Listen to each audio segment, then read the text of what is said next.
Hi there, and welcome to Operation Carpe Diem. I'm your host, Caitlin, and here we help business owners seize their opportunity for success. Ready to start seizing your day? Let's dive right in. Devin and I were driving to a wedding one day, and we saw a red Tesla in the lane next to us. Now, Devin and I both looked at each other when we saw this because we really like Teslas. Devin loves the technology of it. I love the concept of an alternative fuel type and a less expensive fuel type at that. And my current car is red, so we were immediately struck with the thought of this model could be our next car purchase. But you probably didn't come here to hear me talk about what car I want, right? This idea of an alternative fuel made me think this is exactly how we as people and we as business owners operate, with different fuel types. What fuels you up? Now, I'll admit, Devin is what you call a car guy. He loves looking at classic cars, working on cars, and in his free time, he'll go on car websites and build an outrageously overpowered custom car that he claims is his dream car, even though it's a different one every week. I, on the other hand, don't know that much about cars, though. I know that some cars require gas, while others use diesel, and EVs use electricity, and if you try to mix those fuel types, you're not going to be going anywhere. I know that some cars can seat 4 or 5 people, while others can seat 2, 7, 9, or 15. And I also know that new cars aren't always better, even though I love a shiny paint job and that new car smell. An older car may have a few dings and scratches, but it'll get you where you need to go. I'm going to let you in on a little bit of a secret, though. You do not have to be a car guy like Devin in order to get something out of this episode. In fact, you probably don't even need to know the 3 things that I just mentioned about cars in order to get something out of this episode. I'm going to break down those 3 things that I just mentioned that I know about cars: fuel type, seating capacity, and what I'm going to coin shine factor, and break those down into how we can see those things in ourselves and our businesses, and how we can use what we've discovered about it in order to launch ourselves further into our journey of success in business. If you are like me, whenever I thought of this idea of comparing people to cars, an image of the Pixar film Cars also popped into my head. In the Cars universe and in Radiator Springs, each of the cars look a little bit different and they all serve a bit of a different purpose, right? So some cars look shiny and new, like Lightning McQueen. He's kept very spick and span. And then other cars, like Tow Truck Mater, look a little bit worn down. And they all have different jobs. So Lightning's job is to be a race car during most of the film. And then Tow Truck Mater obviously is a tow truck and tows other cars. And then there are also different cars, like the cars in Lightning McQueen's pit stop crew, or cars that fix other cars. There are police cars, a lot of different purposes and jobs, and they all look a little bit different. So whenever we think of different fuel types in cars, so that's our first point, each car has a different fuel type, whether it be gas, diesel, or electric, and there are also hybrids now, cars that can use electricity and or gas to power them. We can think about that in humans as introverts, extroverts, and ambiverts. So I'm going to read you a couple of definitions in case you don't know what introverts or extroverts are. So an introvert generally prefers solo activities instead of interacting with large groups of people. So if you would rather work through your feelings in a diary or a journal rather than having a conversation with a friend, you might be an introvert. An extrovert is a friendly person who enjoys talking to and being with other people. So your extroverts are really going to enjoy parties, talking on the phone, meeting new people, while an introvert would maybe feel a little bit anxious whenever they're going to a party that they don't know a lot of people at. I know that those sound very extreme, and that's not to say that introverts don't go to parties or they don't enjoy making friends. It's just they recharge, they get a lot of their energy from being alone. So whenever they do go to parties, they need time alone to recharge. And then with extroverts, same thing, they can spend time alone, but a lot of times they're waiting for that next interaction. And then an ambivert is a healthy mixture of both of those. So they don't go to like extremes like introverts or extroverts do. They kind of recharge from both situations. I like to think of myself as an ambivert, but I am probably a little bit more introverted than extroverted. I really enjoy my alone time away from people, but I will also go through spells where I want to invite everybody over to our house and make charcuterie boards and plan a game night. I love spending time with my friends, but sometimes it just feels like I'm turning on a light switch. I have to turn on my people mode in order to make it through an interaction. I think that this is true for a lot of business owners and a lot of photographers. Whenever you are just starting out a business, you're met with all of these ideas of go to this networking event or join this group, meet this person, and you'll get connections, which is all very true. You definitely want to be networking, but as an introvert, that's easier said than done. Am I right? And then vice versa, whenever an extrovert gets home from a session and they have to spend the next day or whenever they decide to edit just alone, editing by themselves, that's really hard for them. They want to be out there photographing their next couple or their next senior session or their next wedding, meeting new people, and getting to see new faces. Devin is a classic extrovert. He gets so much joy out of meeting all of our new couples at their engagement sessions or hanging out with groomsmen on the wedding day. He'll walk into a groom getting ready suite or any type of getting ready suite and immediately start joking around with everybody in there.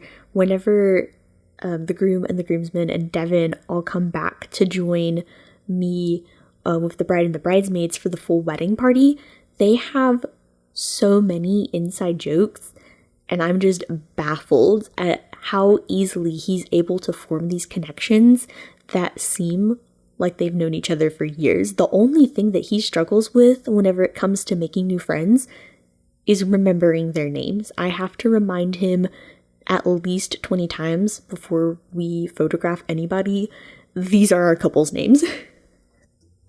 Whenever you listen to these two examples, even though it's just myself and Devin, I think that it's really easy to understand this concept of different things are different fuels to different people. Even though Devin and I, we work for the same company, and this isn't my company versus your company, different things fuel us. Why am I even mentioning this? Like, why does it matter what fuels us? I think that it's easy, very easy, to look at somebody on Instagram or Facebook or social media and think like, oh my goodness, they must have it so easy. Their business looks perfect. Their life looks perfect. They're going to like all of these different places. They're having so much fun with their couples. They're going out to dinners. They're having parties at their house. Like that must be great for them. There are a lot of business educators that I follow personally, and they talk about how like the biggest game changers in their business was whenever they decided to have like relationships with their couples, or whenever they posted more about their personal life on social media. And that doesn't work for everybody. What fuels them, what fuels me, what fuels Devin is not going to be the same thing that fuels you. And that is more than okay. So just like we can be fueled differently by different social interactions, whether we're an introvert or an extrovert or an ambivert, we can be fueled differently by the people that we surround ourselves with in our life and our business. Whenever we think about fuel types, right, we've been thinking about cars being fueled by gas, diesel, electricity, or a hybrid combination like those ambiverts, right? Whenever we put gas into a diesel car or vice versa, the engine doesn't work properly. And I don't know all of the science behind that in cars necessarily, but I do know that the same thing happens with people.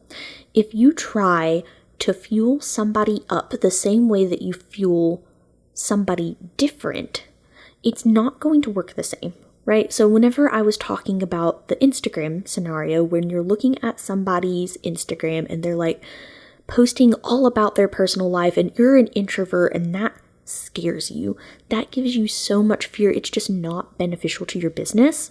The same is true whenever we think about the people that we surround ourselves with, right? So let's ditch the car metaphor for a moment, because I think that this point is best described using food. As people, we need food to survive, right? Like we have to eat, it's just a part of life. But everybody knows that there are different food categories. And I'm going to skip the whole food pyramid for a second and just think about nutritional food versus quote unquote junk food. And this isn't a lecture about how we should be eating, but for the sake of example only, let's say that like our nutritional food is like the meat and potatoes of a meal, and our junk food is like the ice cream that I would probably rather be eating. We can categorize different people in our lives into nutritional or junk food relationships. And that sounds very harsh, I know, but don't click off just yet. Hear me out for a second. Whenever we surround ourselves with people who are like-minded or think the way that we want to think in business, we are giving ourselves nutritional relationships. And vice versa, whenever we have relationships with people who seem to like always be down and struggling, that doesn't mean that we don't want to be their friends, but it is something that we should realize might be holding us back. That's what I would consider a junk food relationship.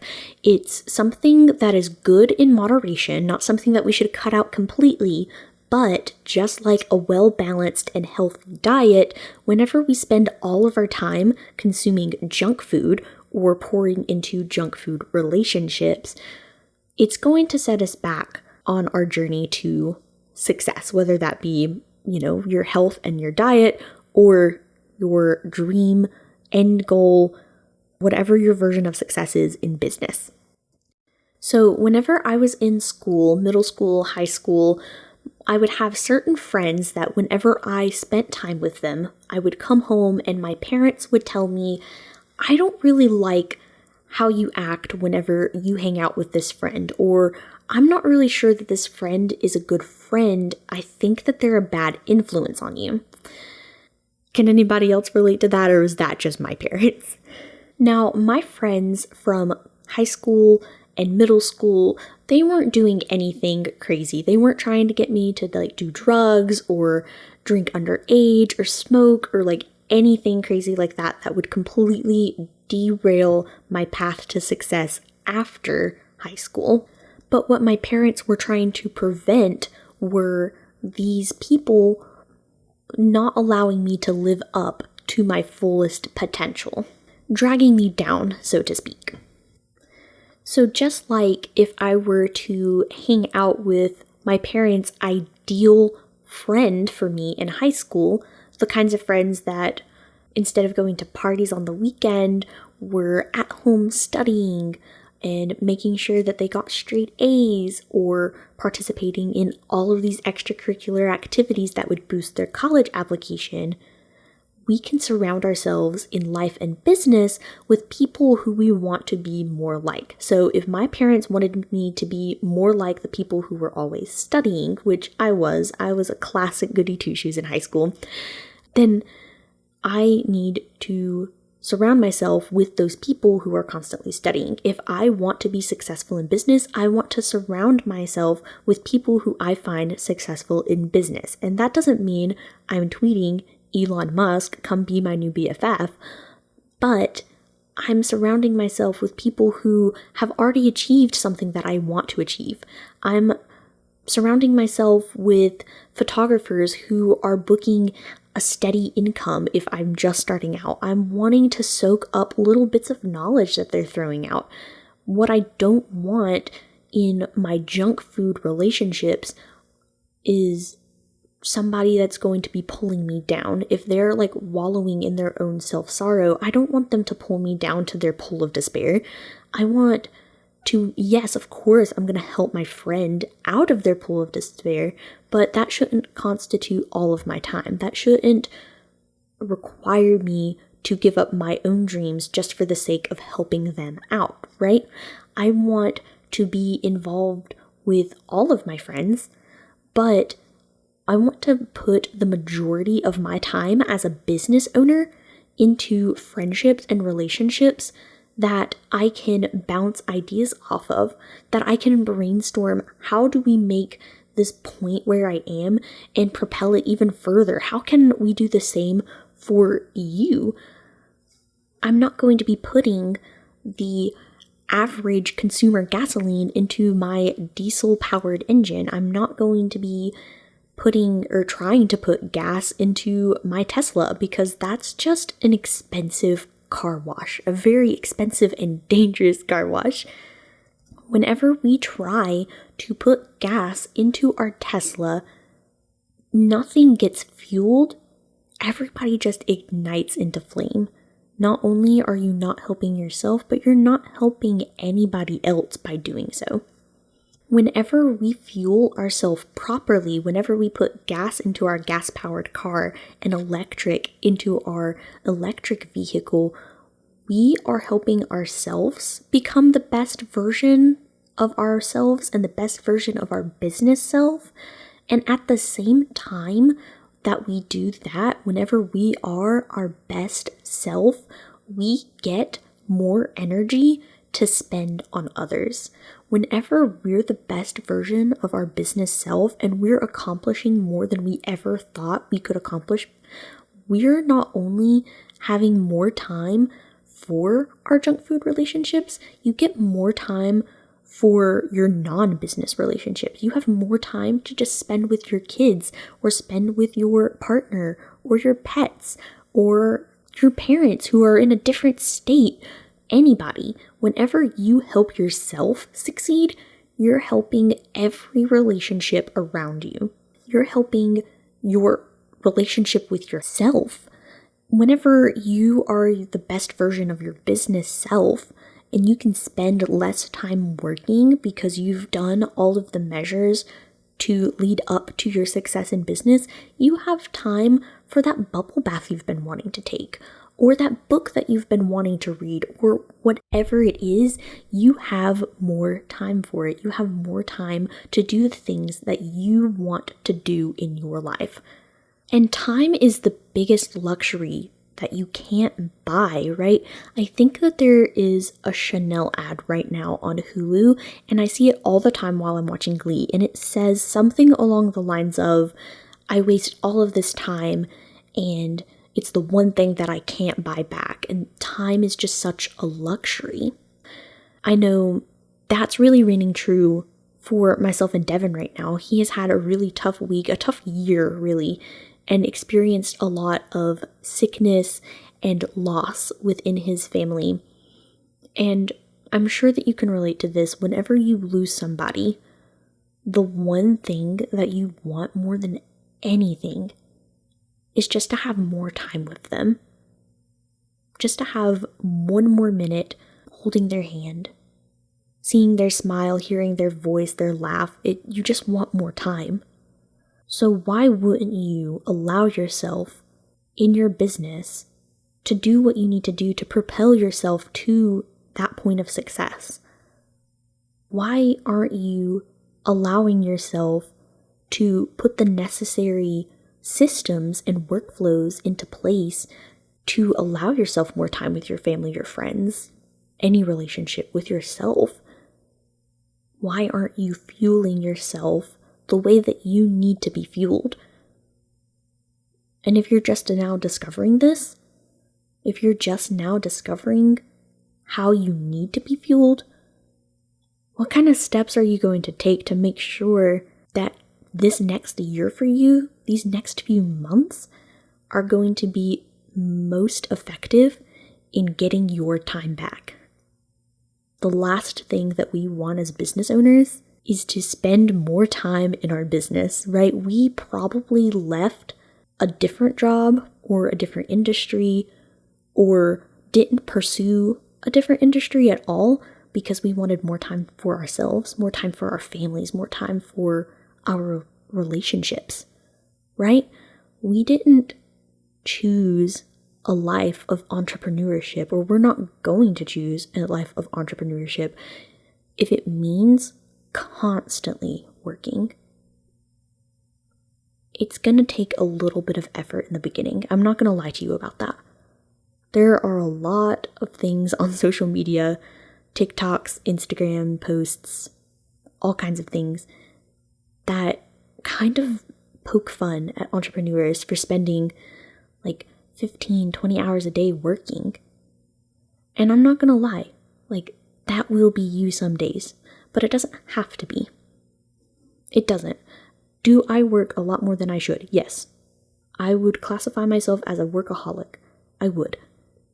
But whenever we fuel ourselves correctly, we can get out of the necessity to work all the time just to stay afloat.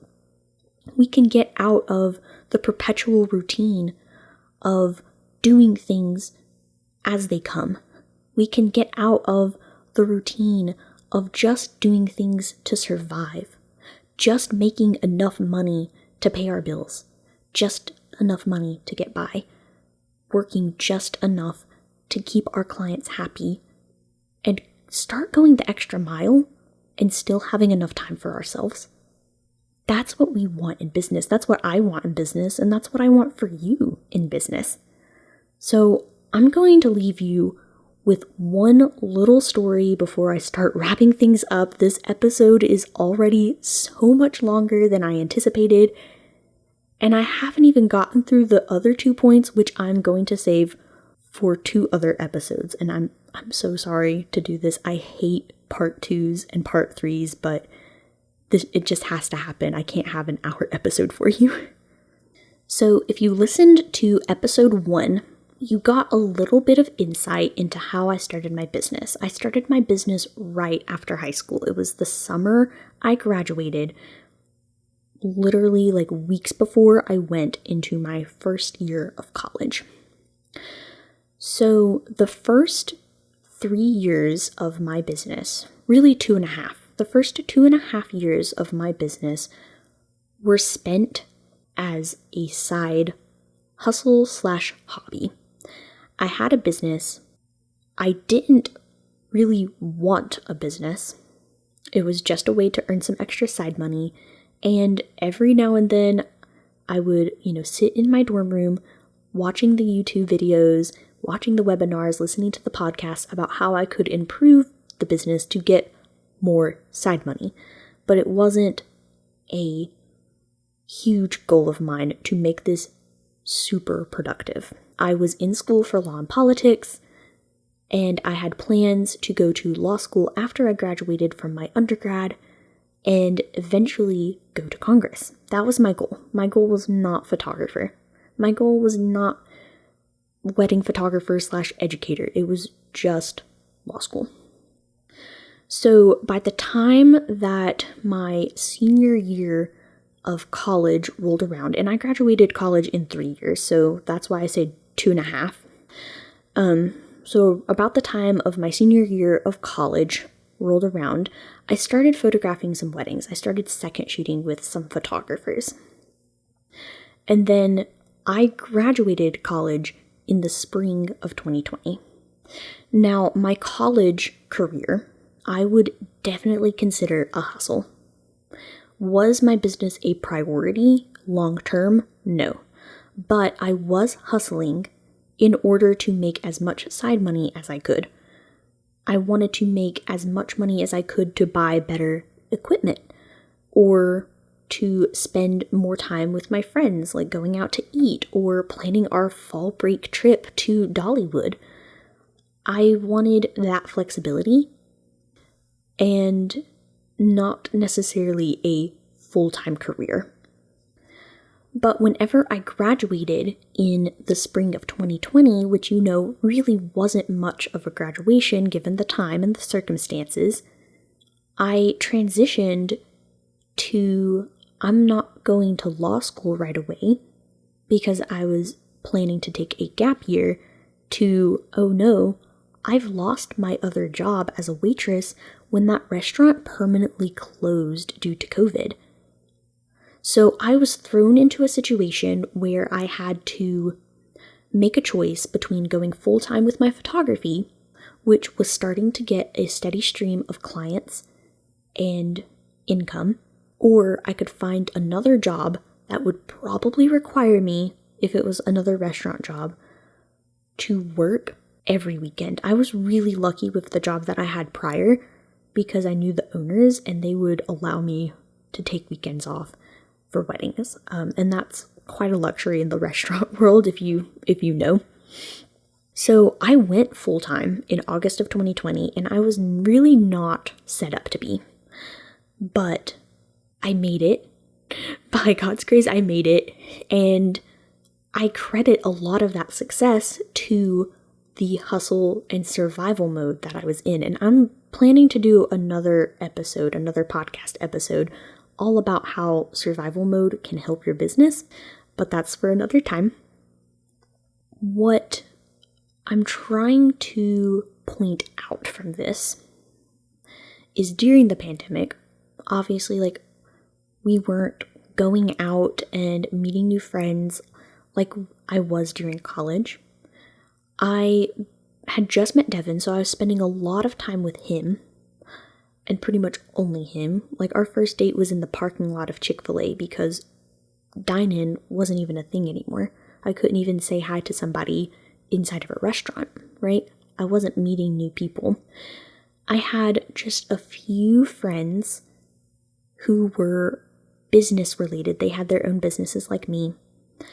And I will admit, I love these people to death, but they were junk food relationships. I would spend the majority of my time post-college graduation as a business owner helping these people in my junk food relationships work out the bare necessities of keeping their business afloat. I would spend the majority of my time as a business owner not pursuing my dreams and goals because all of my time was spent trying to help their booking rate, trying to help their marketing strategies, writing up detailed analytics of their website designs or what they could change about their verbiage in order to get more clients. And in turn, it took me 2 full years, to launch the brand, the business that I'm speaking to you on this very podcast about. Caitlin Wilcox Photography took 2 full years to launch because I spent so much time indulging myself in these junk food relationships, and I never surrounded myself with nutritional relationships, ones that would hold me accountable to these dreams that I would tell everybody, but never really got around to actually making happen because I didn't have the time for it anymore. I needed to surround myself with people who were just a little bit more successful than me. Just a few. I'm not saying that I needed to cut out these relationships entirely, and I wouldn't say that, because these relationships made me who I am today, right? But if I would have had somebody there, a nutritional relationship, to help me along in my business, and that we could feed off of each other and help each other instead of one person just dragging the other down, maybe this podcast would have been celebrating its 1-year anniversary by now. Maybe this idea of Caitlin Wilcox Photography would have been fully launched and out into the public a year ago, or a year and a half ago. So just to give you some things to think about before we leave real quick, I want you to take a step back and think about how you need to be fueled. How do you need to be fueled in life? How do you need to be fueled in business? Are they the same? Are they different? And then think about how you're going to get that fuel. If you are an introvert, but you're trying to run your business as an extrovert, you're going to fail. You are not going to live and perform in your business to its fullest potential because you're not getting the right fuel. If you are trying to get your fuel from the wrong source, from the wrong relationships, you will fail. And I know that sounds so harsh. Nobody wants to fail. Failure is one of my biggest fears, even to this day. I hate the sound of it. But that's all the more reason to start surrounding yourself with the right fuel, the fuel that you need to be successful in your business, to be successful in your life, to be the best version of your business self, which, like we talked about, makes you a better self in every other aspect of your life. If you want more time with your kids, with your family, with your friends, with yourself, with others, if you just want more time, if you want more time to just watch Netflix, then you need to be figuring out your fuel type and where to get it. In our next episode, we are going to be diving into point 2 of this series that wasn't supposed to be a series, What Fuels You Up, and that is capacity. So if you liked what you heard on this episode, be sure to subscribe and stay tuned for next week because great things are coming.